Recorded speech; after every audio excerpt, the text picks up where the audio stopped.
Muy buenas, acabo de llegar de Torrevieja, de ese viaje relámpago que he tenido que hacer y bueno, revisando los comentarios de cómo van los vídeos y tal, pues el último que subí, el de conviértete en profesor de historia, que la verdad es que está gustando, está teniendo una buena acogida. Entre los comentarios me he encontrado dos que me han hecho pensar.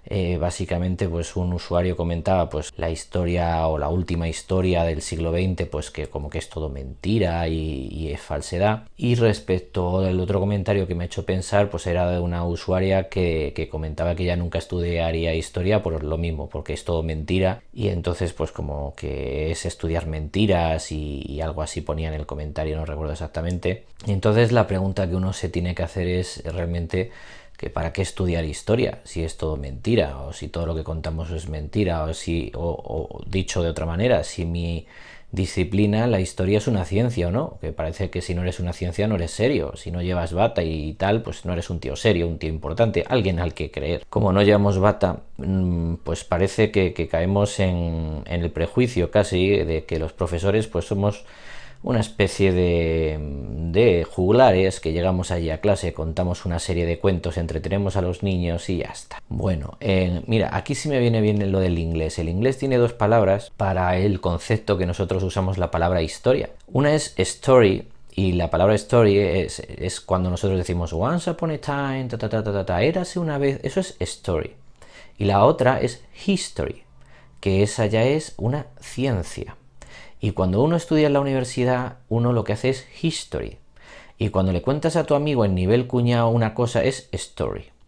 Entonces esto los anglosajones que lo tienen clarísimo y saben diferenciar entre un concepto y otro en España están confundidos y a veces creemos que es lo mismo. Por ejemplo, cuando me estoy acordando ahora de cuando Michael Jackson, después de toda una polémica sobre presuntos abusos de menores y publicó un disco doble, impresionante por cierto. El primer CD eran, bueno, recopilaciones de sus mejores éxitos y otro ya eran canciones nuevas. Y el disco, ¿cómo se llamó? History. Pero History realmente era His Story. ¿De acuerdo? Es decir, su versión de la historia. ¿Vale? Bien. Yo lo que hago es history. Yo lo que hago es historia. ¿Y en qué consiste esto? Esta gente pues que considera que mi asignatura pues no es seria y ya te digo que esto es entretener a la gente, contar cuatro cosas de abuelos y ya está. La historia existe como ciencia y la historia es una ciencia porque hay un método científico en el que tú vas a buscar una serie de documentos y de datos por distintas vías, arqueología, filología, archivística, entrevistas, es decir, mil formas de conseguir esos datos. Tienes una serie de métodos científicos para contrastar esos datos y luego tú haces una interpretación. Eso es una tesis. A ver si nos vamos acordando del término. Una cosa es una hipotesis en la que tú crees que yo creo que pasa esto. Esa es tu hipótesis. ¿Ves? Todas estas palabritas que vienen del griego, o sea, que acordáis del latín que decíamos en el otro vídeo. Y luego, una vez que tú lo demuestras, tienes tu tesis. Repito, los datos son objetivos, luego las interpretaciones, evidentemente, entra ahí un poco de la subjetividad. Y el historiador menos subjetivo, pues es el que más prestigio puede tener, porque más adeptos tendrá de un lado y de otro, porque no ha caído en un bando u otro. Por lo tanto, la historia, por método, por rigor, por formación, es una ciencia. Les guste a unos o no.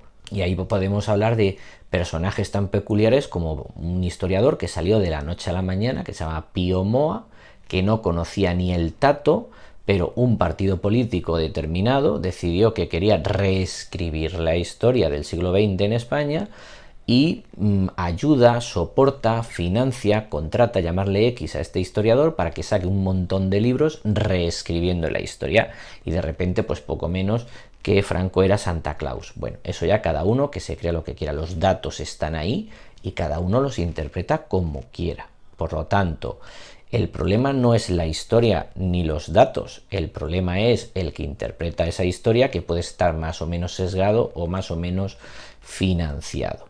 Otro ejemplo, para irnos al otro lado, sale un libro, Imperiofilia, Imperiofobia, en el que una historiadora habla sobre el odio de una serie de países hacia España y cómo han mentido respecto a España para hacer daño, bla, bla, bla. Bien, ese libro que recoge una serie de conceptos respecto al pasado glorioso de España, ha sido acogido por una parte del arco político español, en este caso la derecha y la ultraderecha, a la par 50-50, como veis, es que nos odian. Y automáticamente escogido por el otro arco, es decir, la izquierda y la ultraizquierda, diciendo, ese libro es de fachas. ¿Me he leído el libro? No, pero como lo defienden los de la derecha, yo automáticamente tengo que decir que es de fachas. Entonces, ese es el problema de la historia. Porque tú no vas a ver grandes debates y gente rasgándose las vestiduras por lo que hizo Julio César, porque todos damos por hecho que los datos son los que son y que es una historia sabida.